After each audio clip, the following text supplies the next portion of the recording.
Renoites. My name is Conor McQuivey. I'm your host. Thank you for joining me today. This is the show where I talk to folks in Reno who are doing interesting and cool things. Today on the show, I'm talking to Mike Van Houten from downtownmakeover.com. Downtown Makeover is one of the longest running blogs in Reno, covering development, downtown's renovation, new projects, all kinds of stuff that is happening that is changing the way Reno looks and feels. Mike is the perfect person to talk to about all that's been going on in the last few months and years with these new developments as Reno is growing. We had a great conversation about so many of the projects that are happening in Reno right now, in my own neighborhood down by Riverside, in the core of downtown. We talked about Midtown and the Reno Experience District. Really great conversation, tons of stuff going on in Reno. I really hope that you will enjoy it. Before we head to the interview, as always, if you enjoy the show, be sure to like, share, subscribe, link people to it, tell people about it, all that fun stuff. I'm always trying to spread the word. And now this week's guest, Mike Van Houten. Mike Van Houten, welcome to Renoites. Thank you for coming on the show today to talk about development and building stuff in Reno. You run a blog called Downtown Makeover. So the best place for us to start, I think, is to tell me a little bit about Downtown Makeover. It's one of the longest consistently running local blogs that I know of, and it's a major source of news about development that's going on in the city. People get their news and stay informed from a variety of different sources. So what made you start the blog, and what role do you think it plays in the development information ecosystem in Reno? What role do you want it to play there? Well, I started the blog roughly in 2005-ish, and I had moved to Reno shortly before then. And I've always lived in a downtown environment. I grew up in downtown Los Angeles, and I also lived in New York City and New Orleans as well. And so when I moved to Reno, I sought out, the urban area of Reno to live in. And I noticed that there wasn't really too much promotion going on or even reporting about the general downtown area and the projects that are happening there. This was long before even the Midtown Merchants Association formed, and Midtown was even known as Midtown. And so there really wasn't much going on. And coupled with that, living in a historic district, I came from LA, where there are some pretty amazing historic districts that are so intact, it's almost creepy to drive through them. It's almost like stepping back in time. And I was like, well, I got with my neighbors, and we approached Jessica Sferraza, the councilwoman for my ward at the time.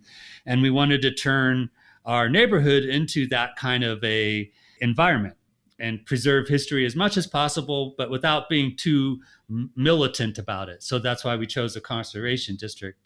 And from there, I started my website to report on what we were doing as far as the conservation district was going, because I really wanted my fellow neighbors in the city to kind of get behind us.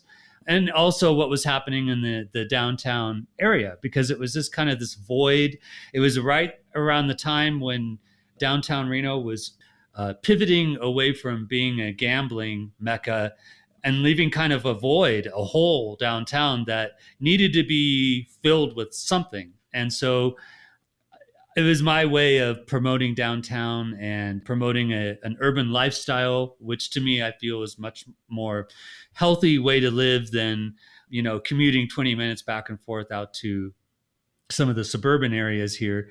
And that was the primary reason for starting the blog, is nobody was really promoting what was happening in the downtown core as far as projects coming along.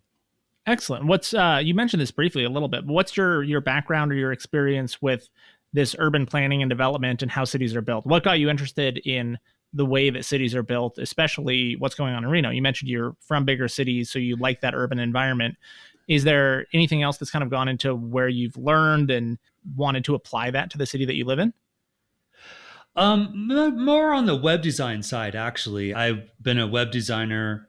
It's not what I currently do now, but I ran a web design company for close to 20 years. And I wanted to kind of give back to the community.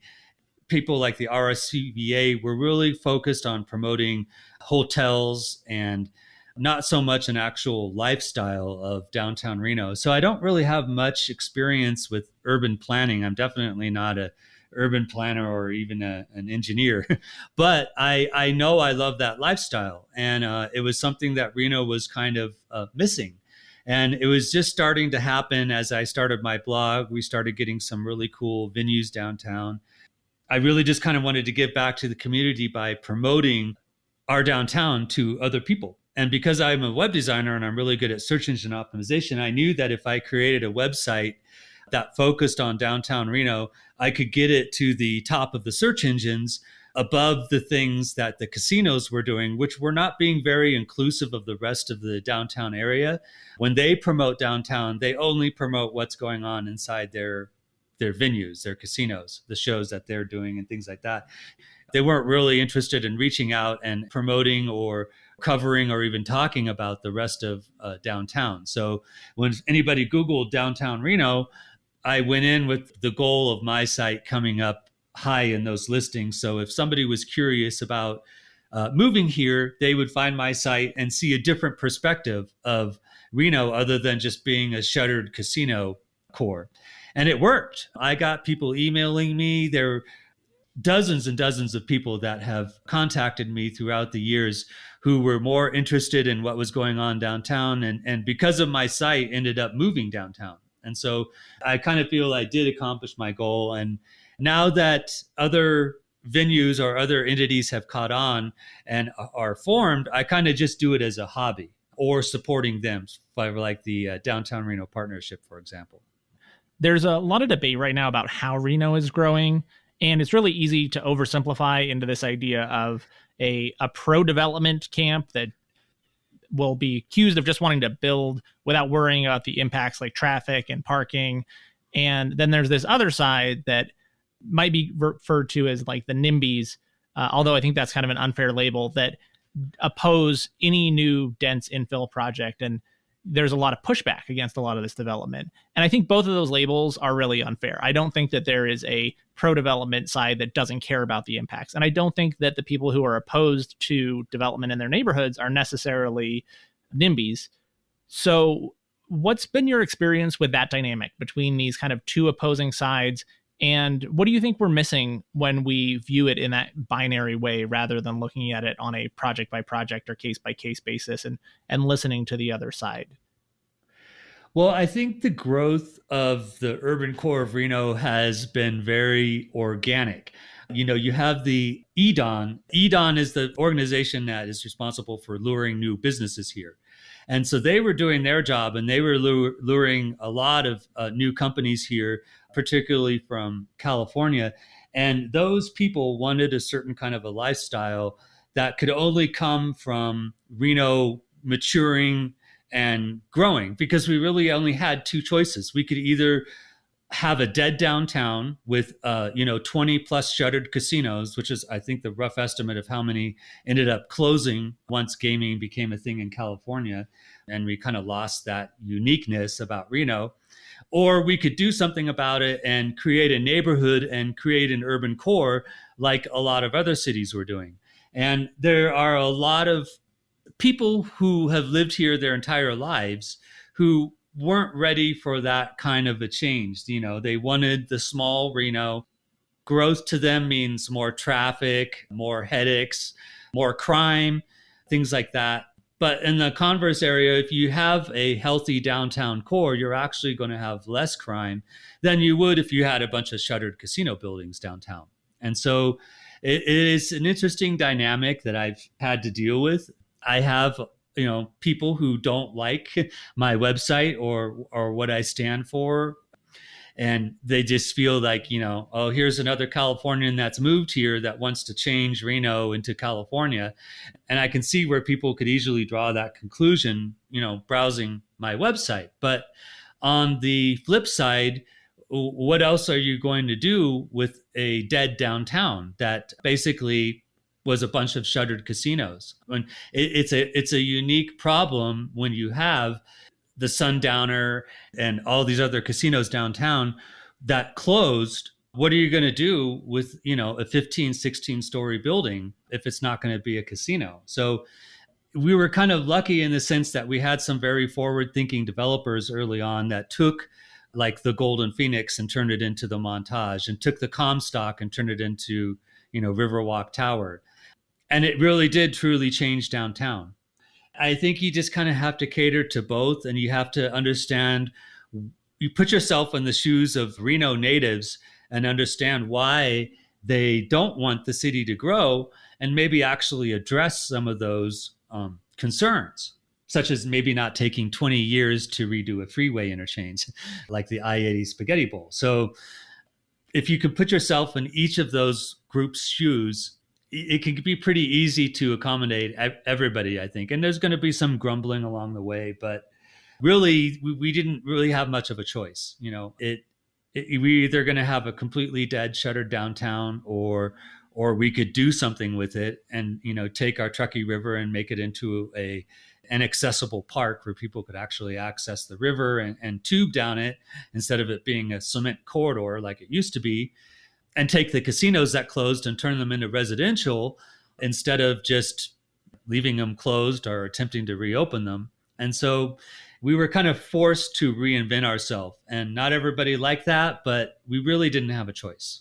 I don't think our economy right now would be as diverse as it is if we didn't make some of those changes, because companies like Tesla and Apple and Google were looking at what was happening to Reno. And I don't think they would have had as much interest in this area had we not had the synergy of us kind of reinventing ourselves, which took the work of, there's PR agencies like Abbey Agency that helped with that. And there's people like me who just ran individual blogs that presented a different side of Reno that I think helped create a more diverse economy. And we're not so much like Vegas, where we are solely focused on tourism. And it actually helped our tourism industry. I know the way that it looks now, our downtown looks now, is much more appealing to tourists south of, 2nd or 3rd Street than it used to. Yeah, I think it's interesting, this combination of factors that go into how Reno grows. And some of them are, like you said, inevitable. Reno is going to grow whether people like it or not. People are moving here. A lot of that is financial reasons. People are fleeing California because it is very expensive in California, and Nevada has no state income tax. So you're going to have a lot of people coming to Reno. And the question is, how do we adjust to accommodate that? And businesses too. And businesses as well. Yeah, I think that for Reno to be growing in the way that it is, we need to attract businesses and a variety, and not just, obviously the casino industry was not sustainable forever for Reno. We had to pivot and make some changes there. And to be fair to the casino industry, the ones that we have left now downtown, they do really well. They're not struggling. Silver Legacy, El Dorado, and Circus Circus, they're doing very well. Their numbers are very good. Maybe not so much this past year because of COVID, but even prior to that, their rooms would regularly sell out on the weekends, even when it wasn't a special event. So we still have, tourists coming here, and we just have to ask ourselves, did we want like a dead downtown that they can enjoy, which would kill our tourism industry as we made this pivot away from being almost solely gaming downtown? Or do we want to create a vibrant community downtown that both tourists and residents would enjoy hanging out in? Yeah, as someone who lives near downtown, I definitely appreciate that there are more options outside of the casinos, both for me as a local and for people who are staying in these downtown casinos to have something to do when they step out the door, so they're not trapped inside the, casino ecosystem. One of the things that people are really concerned about is rent. So rents are always rising in Reno, especially in recent years, and the vast majority of this new housing is market rate housing. So housing has traditionally been pretty much at the mercy of these market forces. We haven't mandated a lot of affordable housing, or we don't have rent control. And I tend to believe that any new housing supply is good at whatever rent it is. And there's economic theories behind this about how people move around and stuff. But generally, more supply means lower price, and that helps control the rents. But besides just building more, so obviously that is one way to help, but besides just more and more units, have you seen any other efforts made or any good ideas for controlling or managing the rental prices in Reno?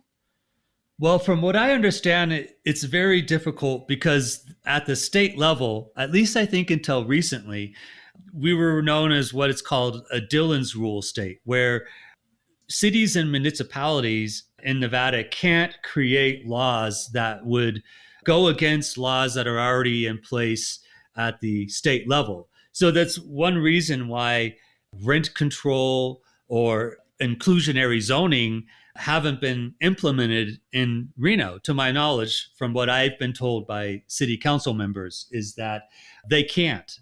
And I think that part of that law was modified a few years ago. I'm not quite sure, but that's one of the reasons why we don't do things like that. I'm a big fan of inclusionary zoning.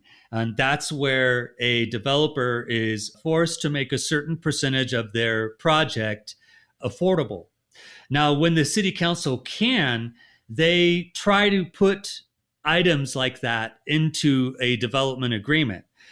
For example, Jacobs Entertainment, they want to have a developer agreement now for West 4th Street with the city, and a draft of that was recently presented. And that's an opportunity for the city to say, okay, well, if you want this development agreement, you have to develop a certain percentage of affordable units to get that agreement. That I think in those areas, the city actually has more leeway than just passing an ordinance that says, any new developments in this area have to have inclusionary zoning. It's one thing I really liked about downtown Los Angeles. Their inclusionary zoning law made it so that all of the new projects, because they went through kind of a renaissance too in downtown LA, including building a 7-block long civic park. They made every project have a certain amount of, I can't remember the exact percentage, I think it was 10% or 15% of affordable units. So the people who actually work downtown could live there. Because as you know, Los Angeles has a car problem. So they don't have really good mass transit down in Los Angeles that makes it easy to commute from one community to another. So unless you're already living in the downtown area, and if they didn't have that inclusionary zoning, living in the downtown area would be extremely expensive. And it is extremely expensive to live in downtown LA, but they have a certain number of affordable units. I think it should be more.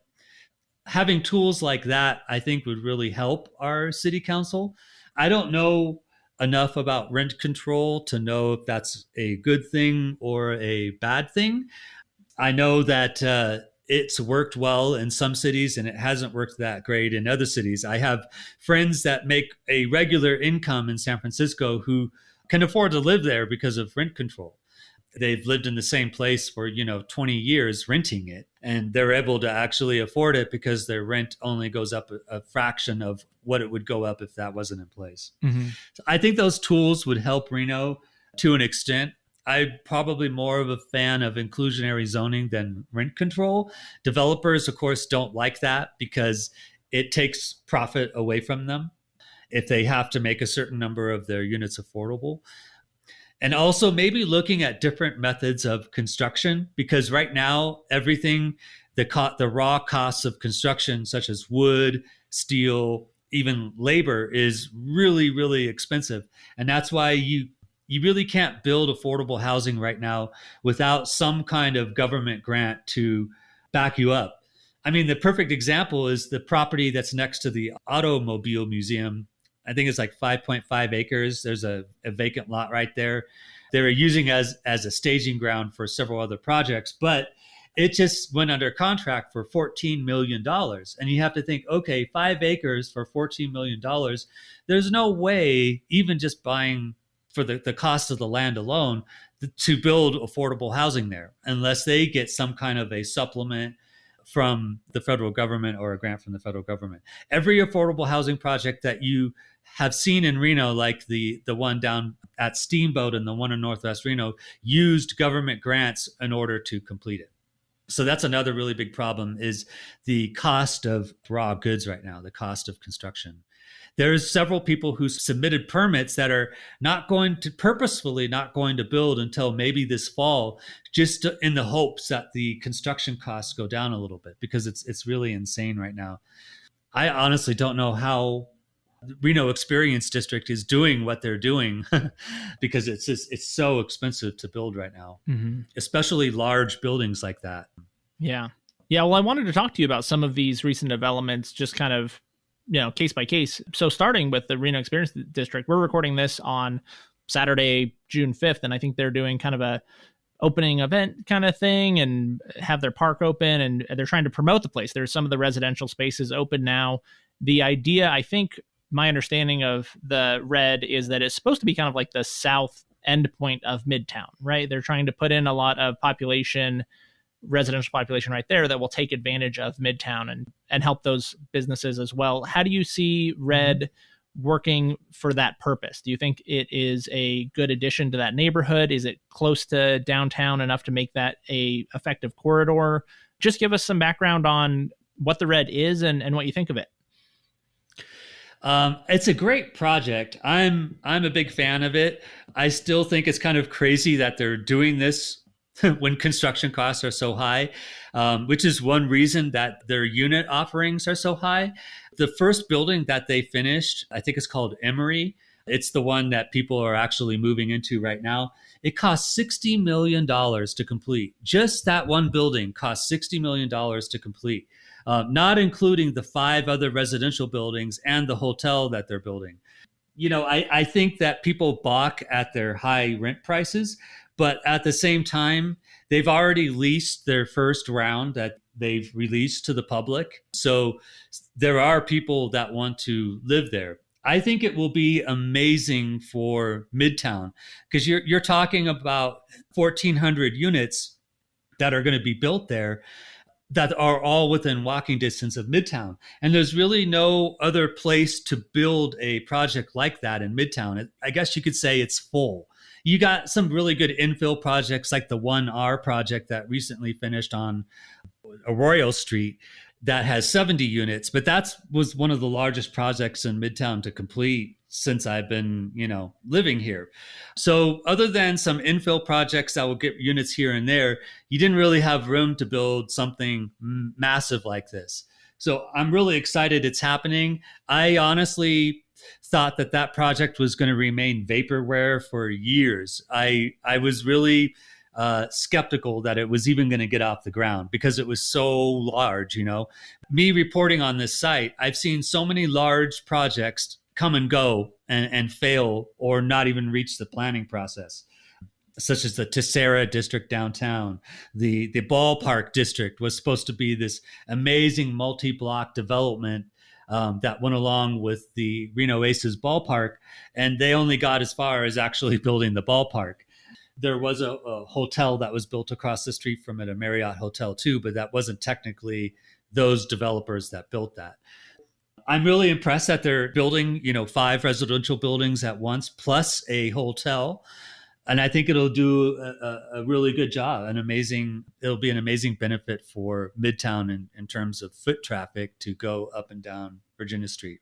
Yeah, that's good to hear. And I know that there is concern about the rental prices on these units.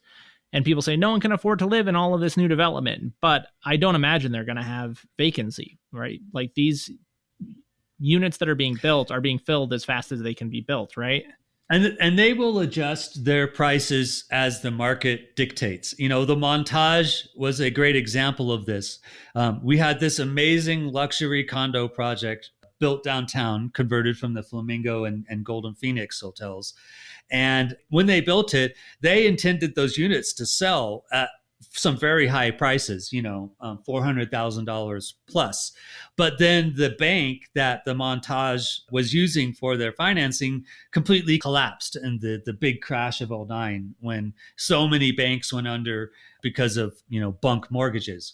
When that project was snatched up by another bank, I forget who it was, there were some serious issues with it. The buyers could only pay with cash. There was no financing for a while. And so those units that were $400,000 dropped down to like $120,000, $130,000. And anybody who bought in that building at that time totally scored because now they're back up in the 200s and 300s again. So, if we suddenly get a glut of units available in Reno and it forces developers to lower their rents, that place will get rented. Reno Experience District will get rented out one way or another. Even if they have to eventually half the asking prices on those rents, it won't be good for the developer. They'll completely lose their asses on that, but it will fill the building out. And so I think that will be rented regardless. They're not going to keep that project empty.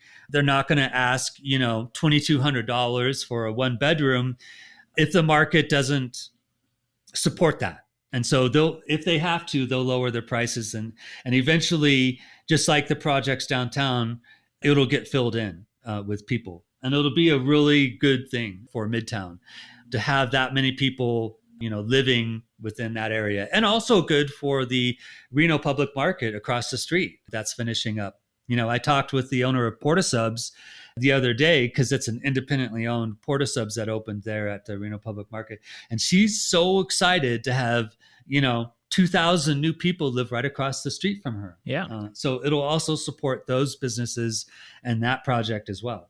Excellent. So I want to talk about a couple projects that are closer to where I live, because I care about my own neighborhood and I want to know what it's going to look like in coming years. So there's this development up on the corner of 5th and Keystone, or right by the freeway. Yes. That was supposed to be, I think there was going to be a Cracker Barrel restaurant there. And now I don't know if that has fallen through, but they're kind of starting this project back up again. Mm-hmm. And from what I've heard, it's going to have, there's a Starbucks and there's an In-N-Out and there's a Chipotle. So it's a lot of these kind of chains, which I'm not super excited about. Sure. But I do like the idea of Keystone. I live at kind of the bottom of Keystone becoming a potentially growing neighborhood with a lot of new development and restaurants and those kind of things. So what's happening on Keystone as kind of the western edge of downtown development there? And what do you see happening in coming years?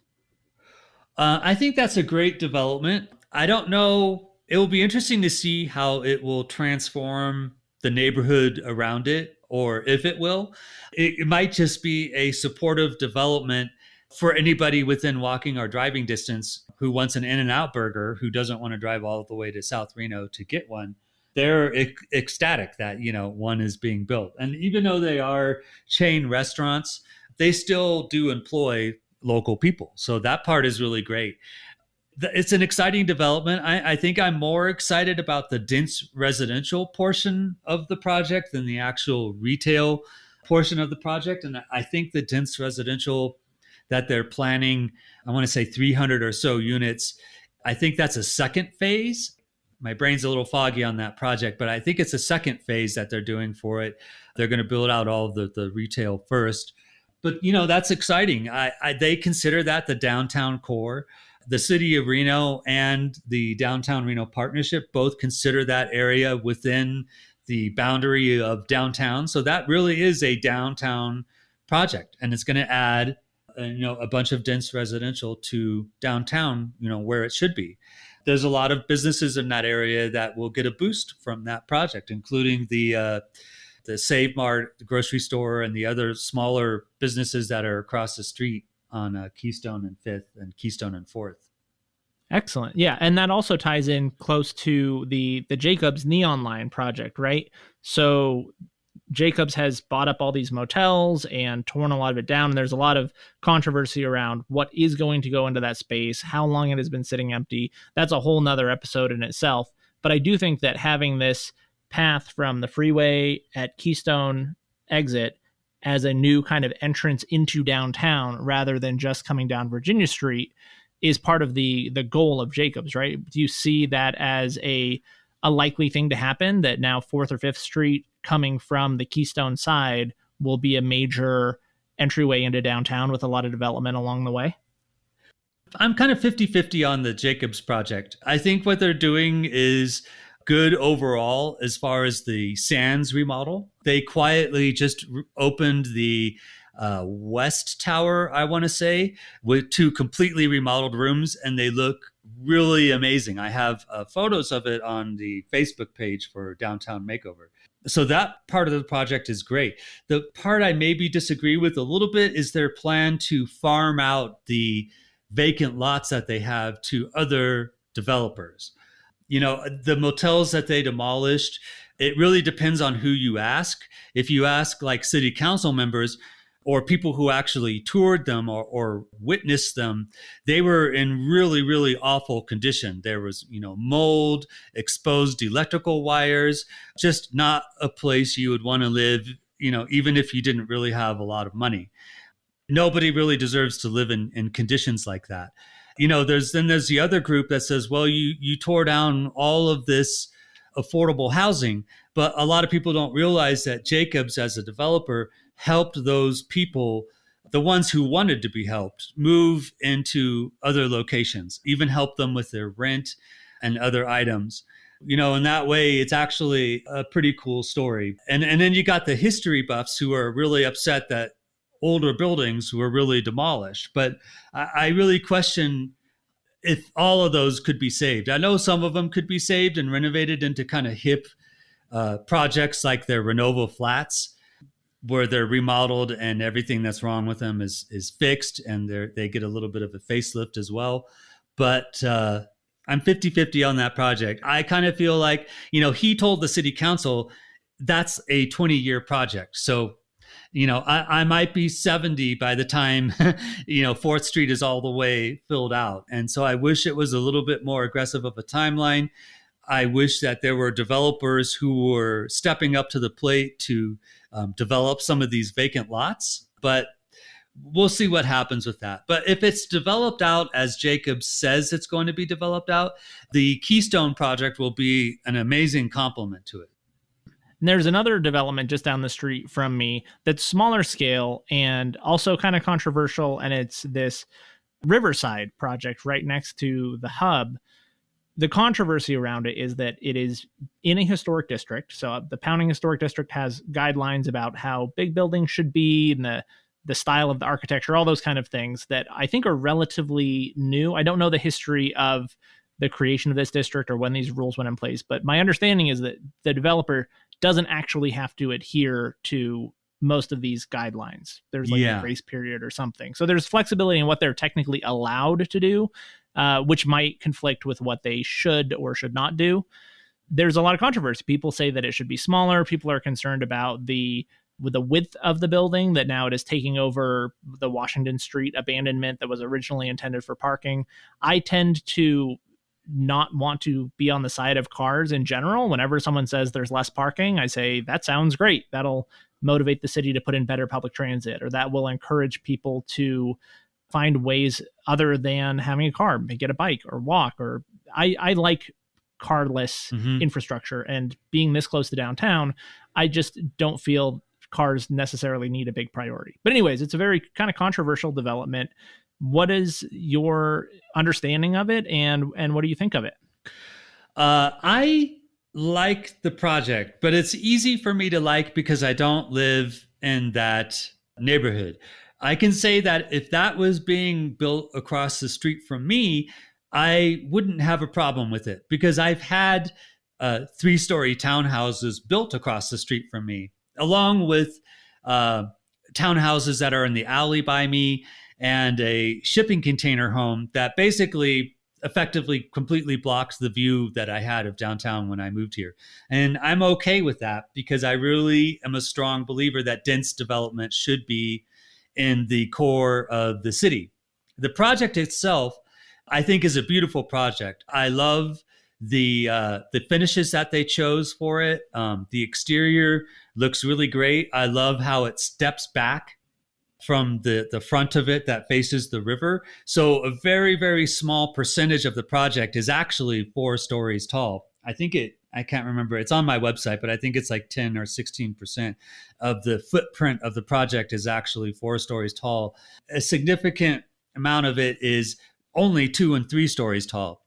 I think the complaints that people had were, number one, the people who live right across the street from it on the other side of the project, the north-facing side of the project, are basically going to look at a 3-story wall. And I totally get that. I understand their concern with that, and that it's a much different view than what they have, right now, which basically is an unobstructed view to the river.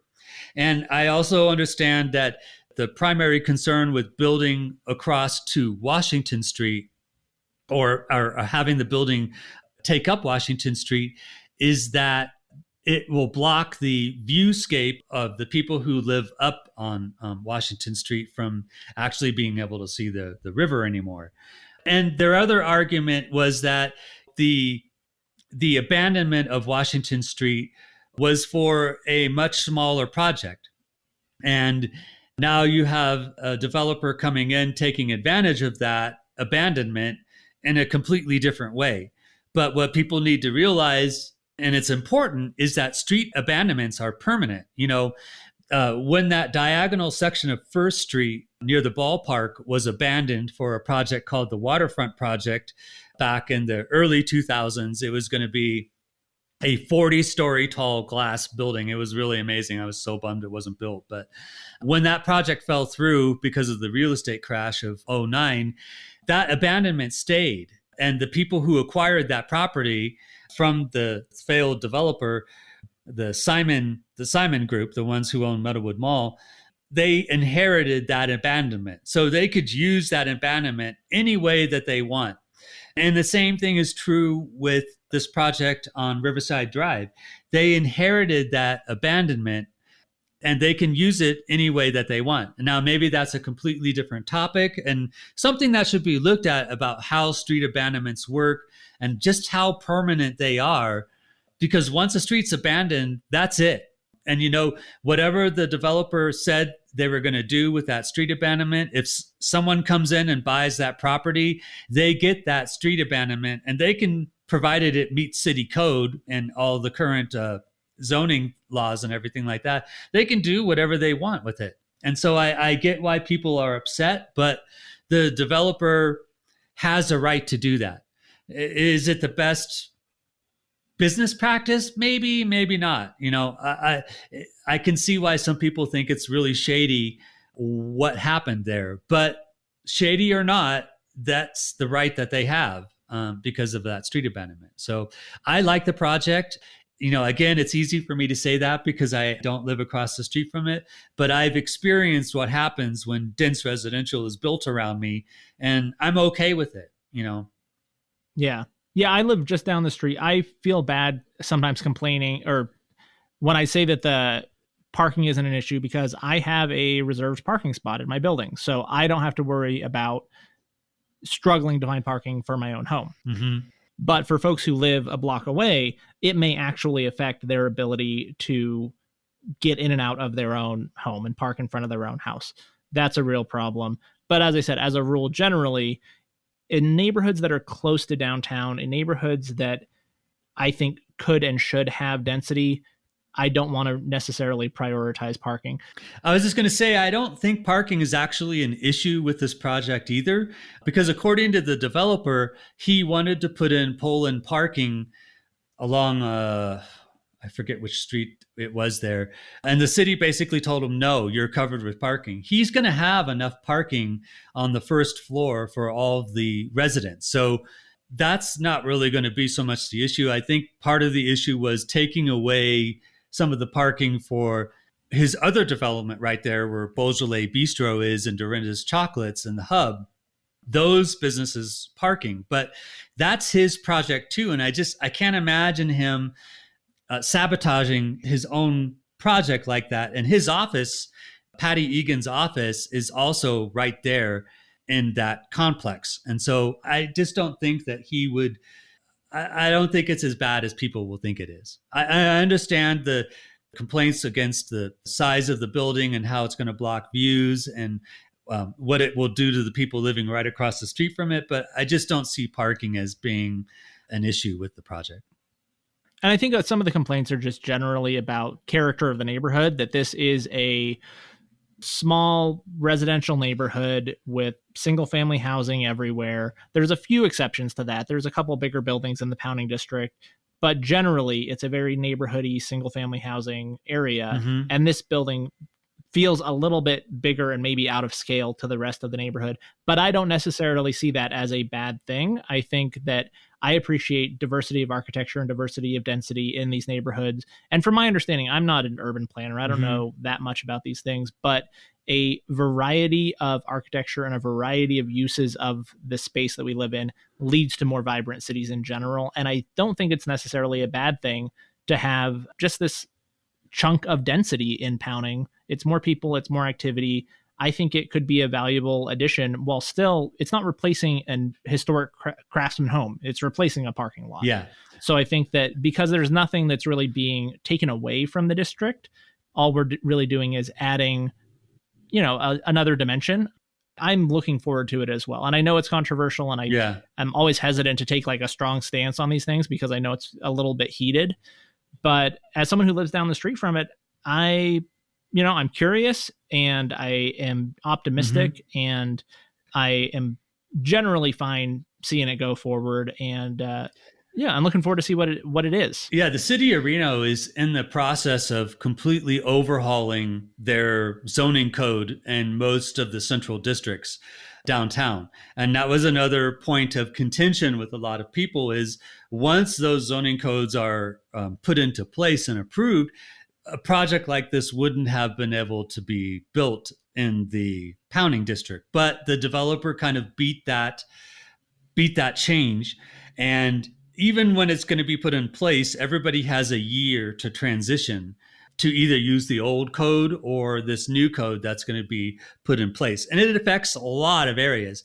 It's a really interesting topic to dive into that I could spend an entire hour on. But yeah, the city of Reno is redoing its zoning codes in most of the central areas. It's going to affect Wells Avenue area, my neighborhood, Midtown, downtown, and the Powning district. A lot of people are upset that it had this project been built next year, it wouldn't even be able to pass the building permit stage because of the new zoning that's going into place. So they just kind of feel like the developer is beating it to the punch, but that's not really how developments work. He's been working on this for quite a long time. And so, no, he didn't just, create this project out of thin air just to beat that deadline as much as people want to think. And I appreciate that there are these restrictions and zoning restrictions that are in place or going to be in place, because I think the idea that people have is that this development is just a sign of things to come. And next thing you know, it's going to be big buildings everywhere and it's going to destroy the neighborhood. But that is not likely to happen when we do have these other zoning changes and things. This development in particular is kind of getting in under the wire, and that upsets people. But I don't think it's necessarily the doom to the neighborhood that some people might read it as. No. I think it'll actually complement the neighborhood. If I was the hub in Beaujolais Bistro, I'd be totally stoked that 34 new units were being built within walking distance of my businesses. You could guarantee that most of those people are going to walk right over to the hub and get coffee in the morning as part of their morning routine, because that's why they would want to live in that neighborhood. So I get both arguments of it. Yeah. Well, let's move downtown, because there's a new development right across from the ballpark that I think just got their permits, or that is in the very early stages. And it's a big development, a lot of residential, right? Mm-hmm. What's going on with that? I think you just posted about it the other day, right?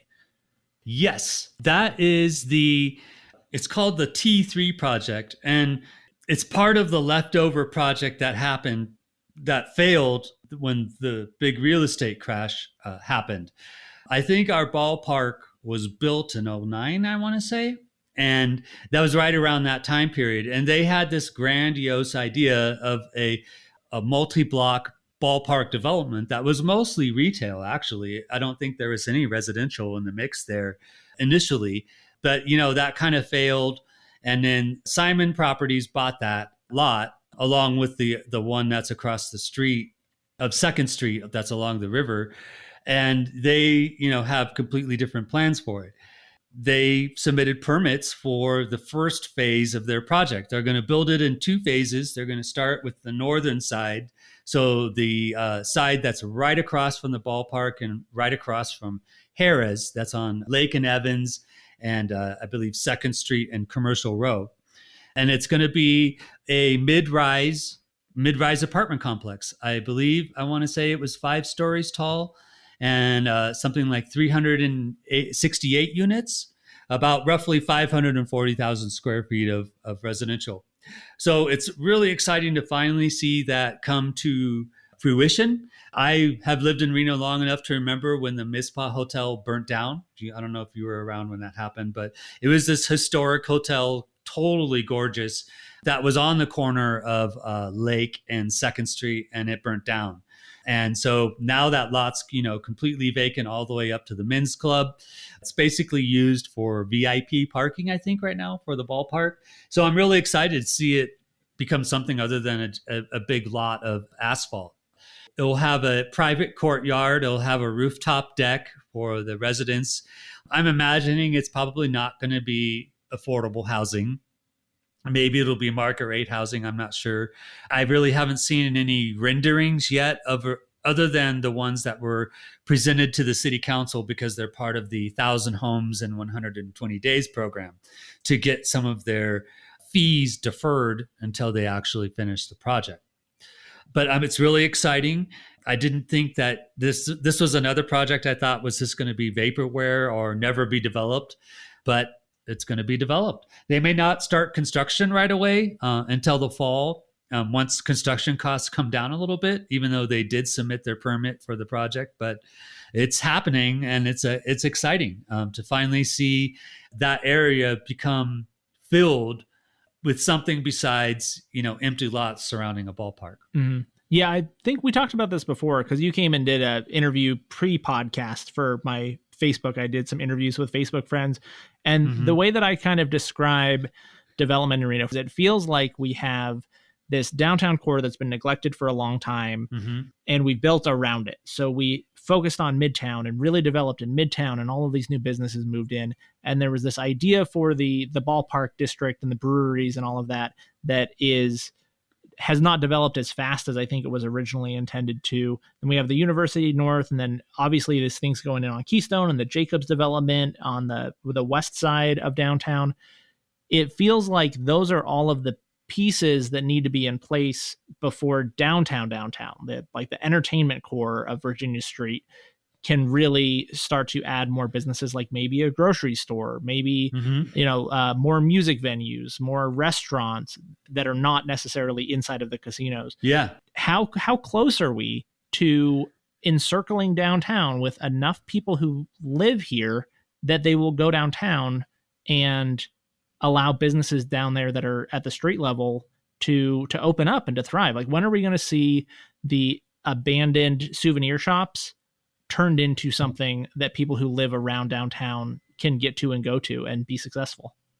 I think you're already seeing that. There are quite a few spots downtown that have had restaurants close because of COVID that had new restaurants come in fairly quickly.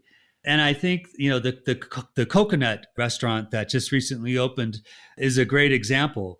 It was formerly a pizza parlor. I want to say Back Bay Pizza or something Bay Pizza. And before that, it was Wild Garlic. And it closed, and another place came in pretty quickly after it. A lot of the vacant spaces you see downtown are because of lazy property owners. If someone has the choice between a somewhat developed space where they at least have a soft shell to go build out their business in, or like a place that's going to cost millions to get up to code, they're going to choose the soft shell place. The Woolworths building downtown is a great example of this. It frustrates me because that building is really pretty architecturally amazing. I love brutalist architecture, and that building is pretty brutal. I love that kind of cold looking architecture. And it's remained empty ever since I've lived here. And part of that is because the owner of it, the same owner who owns the Wild Orchid and the Ponderosa, really hasn't done much to make it appealing for someone to, move in there. I don't think they've done asbestos abatement, for example, and the things that you need to do to maintain an old building like that. And they did open a bowling alley / bar in the basement level, which is great, but nothing on the street level. So when someone has the choice between that or picking a space like at Third Street Lofts, which was fully renovated, they're going to pick the space they have to do the least amount of work in. So you have a lot of lazy property owners downtown who don't want to do anything with their properties, and they just magically want someone to come and lease their space, invest all their money into getting it up to a certain level that it's supposed to be at before they can even start building out their business in it. And so a lot of the empty spaces downtown are a result of that. Now, as far as a grocery store goes, there was a grocery store study that was done, I think in 2007 or 2008, that basically said, we need a core population of at least 7,000 to 10,000 people downtown before people like Trader Joe's will start even considering opening a grocery store downtown. From their point of view, they see Rayleigh's that's, a half mile from downtown and think, oh, anybody that's living downtown currently can just go there.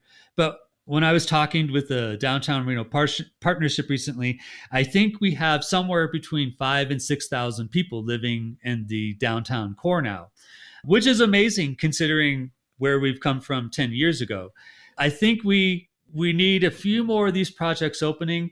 Reno City Center is going to be a huge catalyst for that because that's 535 apartment buildings.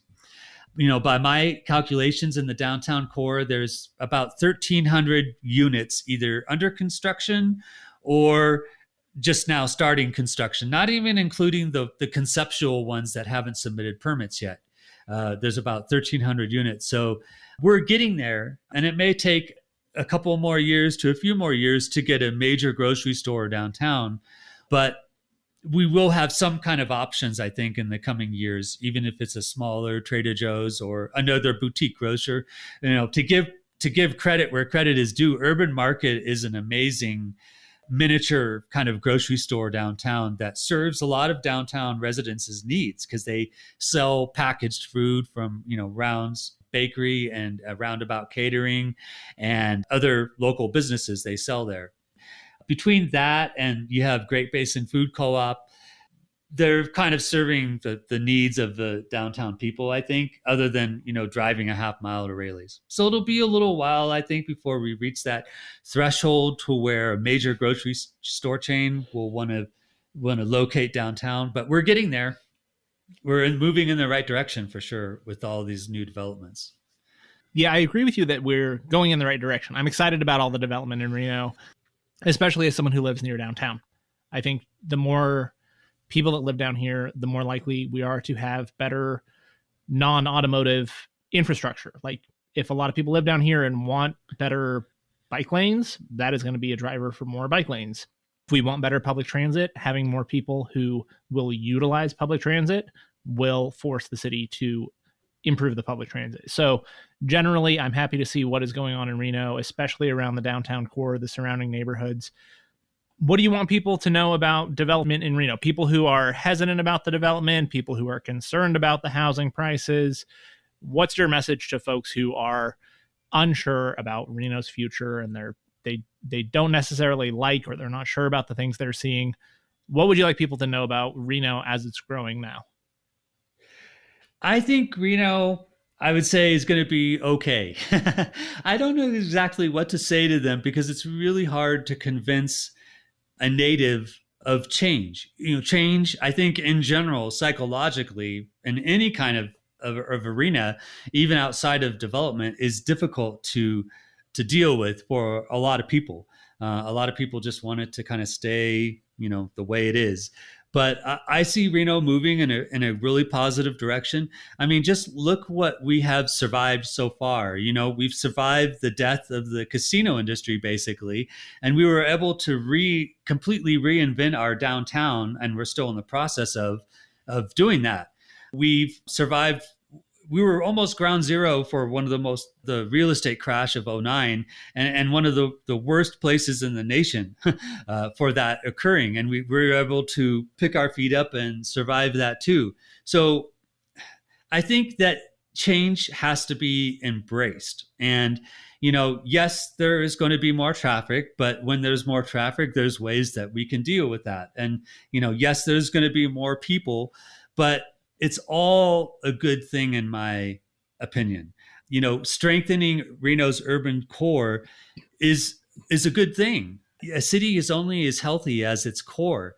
And if you have a city that's dead in the middle, that no one who even lives in Reno wants to go down and partake in, that's never really a good thing. And that's a recipe for, disaster. Even something as extreme as what happened in Detroit when they lost their industries. Do we want to become the next Detroit when the automobile industry went under there? Or do we want to, diversify our economy and keep the city healthy from an urban standpoint? And so I would say embrace the change. And, it's not like old Reno is going to die out. There's places you can go in this town if you want to experience old Reno. Everything from some of the bars that are still around in Midtown that were here before Midtown was Midtown to like the Calneva. There's always going to be a portion of Reno that's going to stay Reno while the rest of it, expands and grows. And it's really a choice. Do you want a bunch of suburbs 25 minutes outside of Reno that cause everything from traffic problems to pollution to not even really that much of a healthy lifestyle? I'm not a fan of suburban living where you just go pull in your garage and then you don't associate or hang out with your neighbors at all. That's, I guess, what my message would be, is embrace the change and realize that Reno's core will always be Reno's core. And there's always places that you can go to experience that, the Gold and Silver Inn, the Gold Dust West. There's always local casinos, local restaurants that have been around here forever that you can go experience, old Reno, while embracing the changes that are happening, which are all, in my opinion, changes for the better. Because if we don't change, we're just going to become a stagnant city that wishes that we had the casino economy that we used to have. Yeah, I think that's one of the most important things, is that if we're not growing, as I wish it was not this way. I wish it was possible to have very slow, controlled growth that maintains all the things you like about your city.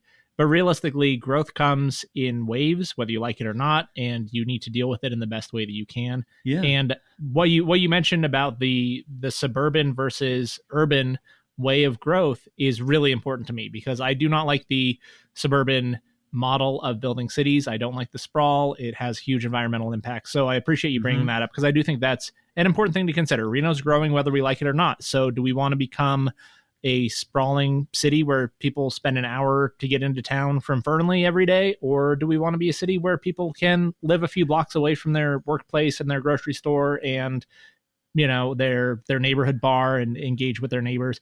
I'd rather see the second. Mm-hmm. And EDON did its job, the Economic Development Authority of Nevada. They did their job. They brought the companies here. And now we need housing to house the employees for those companies to prosper. And because of our tax base, we need those companies to diversify, Nevada's economy, because we don't have an income tax. So the only way that we generate revenue is through sales tax and property tax. So the more construction that happens, the more property tax values raise, the more money that Reno and Washoe County and the state has in order to provide the essential services that, everybody needs. Mm-hmm. In my opinion, Nevada, and Reno, maybe for that matter, has always had an income problem and not a spending problem. And so the more that we can grow our state, it lessens that income problem. Got it. So people can find you on Downtown Makeover. Is it downtownmakeover.com, right?